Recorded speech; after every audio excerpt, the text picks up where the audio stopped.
For you to create a meeting on Google Meet app, you will need to have an account and be logged in. So please create an account and install the app before you continue with this tutorial. Check the description if you wish to see more about this. You can turn off the microphone or turn off the camera if you want here before you create the meeting. Maybe if you are not correctly dressed or you wish not to be in an awkward situation, do the settings directly here. For you to create a simple meeting, just tap on the New Meeting button. When you get into the meeting, you will get the option to share the meeting. You can share this link with others or simply share this ID. The ID of the conference is the last part of the link. Let's tap on Share. You will be able to share this link on the apps of your phone, so it will be easy to share it on any social media or any apps like WhatsApp. Let's test it on Messages app.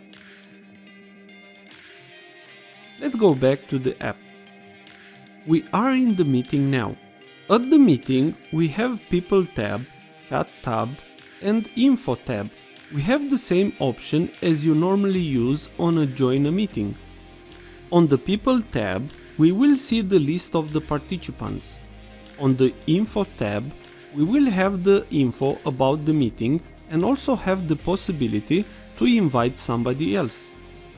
On the chat, we will be able to talk with the participants with text messages. If you tap the top zone of the screen, you will see the microphone and the camera button. We will have here also the Leave button. On the top we have the audio option and also the caption option.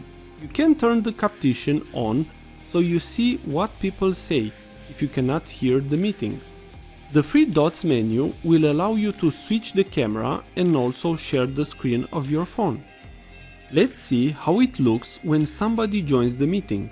Tap on Admit to allow the person. Also, you can deny entry to somebody you do not know. Let's tap on the People tab. You see here the new person who joined. If you tap on somebody's picture, you will pin that person and you will see it live. You can also choose yourself to know how you look. Also, you have here an arrow that will allow you to do some stuff like turn off audio, which does not work now, but probably will do so in the future. And also remove that person from the meeting. This is quite useful. Now, if you wish to leave the meeting, just tap on this button. If this was useful, please like, share and subscribe. Also, if you have any questions, please ask them in the comments area below.